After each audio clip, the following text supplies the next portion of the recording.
So, if you're new to CS, or if you're an older player who is just looking to get better, there's a lot of information out there. So what I'm going to do is I'm going to tell you guys the exact tips that I wish I knew when I first started CS. Now to jump right in, the first step that I think you guys absolutely should learn is to play with some confidence. And no, I don't mean just running it down and taking crazy aim duels and doing whatever. What I do mean is be confident in how you play and what plays you're making. Even if it's the wrong play, being confident in doing it leads you to not second guess your decision making. And even if it's the wrong play, it allows you to make a mistake in order for you to learn from. And that's incredibly important in the learning process, especially if you're a beginner. If you start playing with some confidence, it lets you test out your limits, see what you really like doing, what you don't like doing, and what you're good at. And as a beginner, that is one of the first few things that I really think you should focus on. And speaking of things I think you should focus on, the second tip that I have for you is to practice your movement a lot. And for this, I'm talking about absolutely everything. Your strafing, how you peek, all of these things are incredibly essential for you, not only as a beginner, but even when you start getting really good at the game. Movement is kind of your anchor that no matter what skill level you are, if you have really good movement, you're going to be way better than the rest of the people that are in your exact same skill level. Not only does good movement allow you to get to better angles, like the jump from window to cat on Mirage, it allows you to catch different timings, it'll help you win more gunfights. There's a bunch of things that having good movement will help you with. And I think that learning good movement in this game is one of the absolute best things that you can do for yourself long term. And this kind of brings me to my next tip, which is aim training is only going to take you so far. And while yes, I do think everybody should work on their aim, that is just a given. I'm not saying to sit there and just start spraying bullets with your monitor off. But one really important thing that I think a bunch of beginners need to learn is that when you're just shooting bots, you're only training a very specific set of skills, and that's only going to take you so far. Real aim training and jumping into actual games and death matches and working through real scenarios is going to be way more beneficial to you. And not only that, but playing in these games, it teaches you things like how to manage economy, working on good macro sense, working on game sense in general, learning how enemies play and how they're actually going to be fighting you and what situations you can take fights in is way more beneficial, especially when you're a beginner, than just practicing raw aim. And yes, having really good aim when you're first starting out is going to set you tiers above the people you're playing against. But if you have really bad game sense, you don't know how to manage economy and things like that, you're going to plateau really quickly on in your learning. And so it's incredibly important that you're not just focusing on shooting bots all day. It's incredibly important for you to actually hop in a game and learn the real skills, like I mentioned before, of things like economy, how to play with your team, learning different sorts of game sense as a whole, things like that. And for the next tip, I'll talk a little bit more about game sense, and I think it's super important for you guys to understand that game sense is learned through actually playing the game yourself. Me personally, when I first started playing CS, I watched a lot of pro games, just doing different VOD reviews, trying to mimic how pros played. And while yes, that's really good for a high level understanding of pro play, it doesn't specifically help you at your skill level because let's face it, the people you're playing against as a beginner,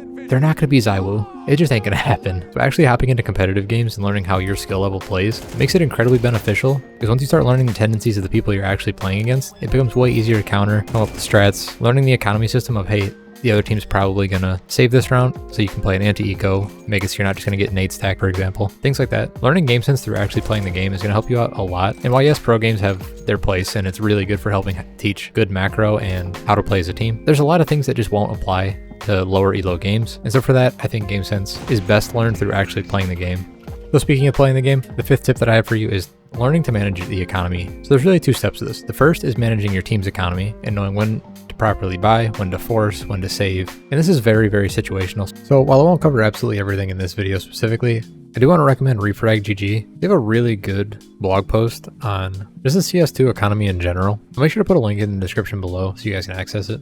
Learning these things and in what situations to use these different tactics is unbelievably beneficial. And knowing how to manage your team's economy and getting your whole team on the same page to do one thing together is way better off than just you hero rifling while your whole team saves, and then say you were to lose that round. The next round your whole team's going to be buying and then you're stuck on like a dig. It becomes incredibly awkward. But if you're able to manage your team's economy, that's step number one. Now step number two is learning how to manage and track the other team's economy. And this one will take a lot of time. Learning different loss bonus, learning at what stage in the game buys are coming through, stuff like that does take a lot of time.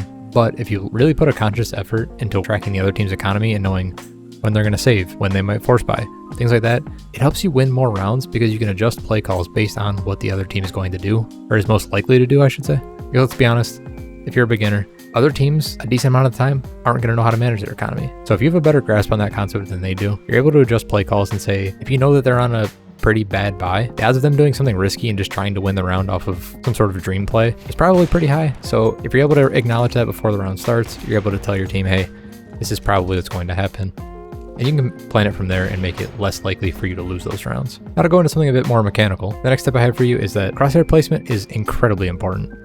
Now I know what you're thinking, yes, this is incredibly obvious, but I don't just mean putting Crosshair at head level. I'm talking learning real Crosshair placement and knowing how far to hold your Crosshair off of angles, knowing what off angles to potentially check, how to clear certain angles, and just really practicing going around the map and putting your Crosshair where people are most likely to be. Not just having it at head level, although that is a good skill to have, but knowing exactly what to do with your Crosshair when you're in those situations is going to put you worlds above people in the exact same rank as you. You'll end up winning more duels because your Crosshair will be at the correct level off of the angle. When people swing you, you're not over adjusting, things like that. Now for a bit of a more controversial take, the next tip I have for you is to stop learning spray patterns. And I know you're hearing this and you're probably thinking, what the hell is this guy talking about? But what I mean by this, I'm not saying to not practice guns and get more comfortable with them and stuff like that. But what I am saying is learning every single bullet in the entire pattern. It's a bit of a waste of time when you're a beginner because most guns in CS have a section where you can just pull straight down. Even if it's 5 to 10 bullets, if you're able to accurately shoot those, there's not a single gun in the game where you're not going to kill somebody in 10 bullets. So if you're a beginner just starting off, don't worry about learning every single intricacy of each spray pattern in the entire game. What I would suggest is just go into a map,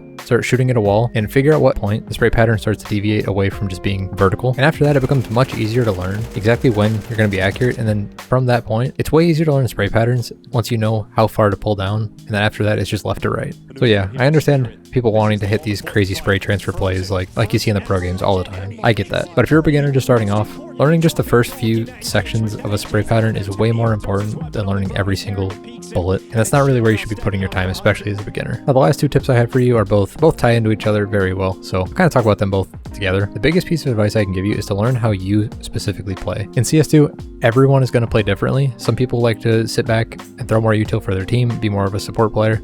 Some people like to op, some people like to entry frag and just run it. Everyone that plays this game is different. So taking the time to really sit there and learn what tendencies you like doing and what you're good at makes it way easier to then translate that into what you're good at, what you're not so good at, and learning what you should work on from that specifically. So for example, if you're an entry frag, learning how to actually path onto a site and make some space for your team rather than just going for kills is incredibly important, and it's a really easy way to help you improve. Not only that, but it helps you narrow down what exactly you want to be working on.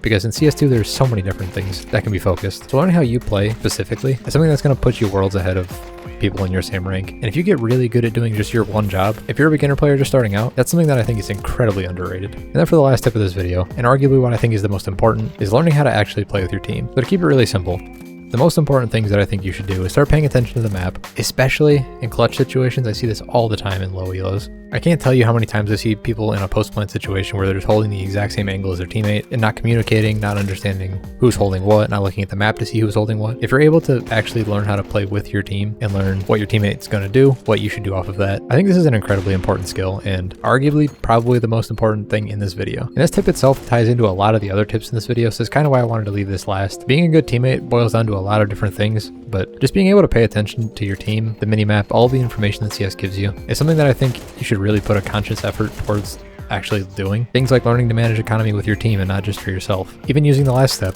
that I just talked about. Say you're an entry frag, if you communicate that you need a flash or talk about what angles you're going to be pathing towards, even that little adjustment helps your team out so much because now they have something to work off of, and playing with your team and being more coordinated, especially as a beginner, is going to help you win so many more games. Because let's face it, as a beginner, the other team is not going to be all that coordinated most times. Sure, sometimes you play correct teams and it happens, right? But more often than not, if you can just be more coordinated and play with your team more than the other team can, you're just going to win more games. It really is that simple. So with all that being said, I do hope you guys enjoyed this video. And if you did, make sure to let me know down in the comments what step helped you the most. And make sure to tell me if I missed anything that you think I should have covered. And as always, make sure to leave a like, comment, sub down below. It does help me out greatly. I do always appreciate it. As always, thank you guys for watching, and I'll catch you all in the next one.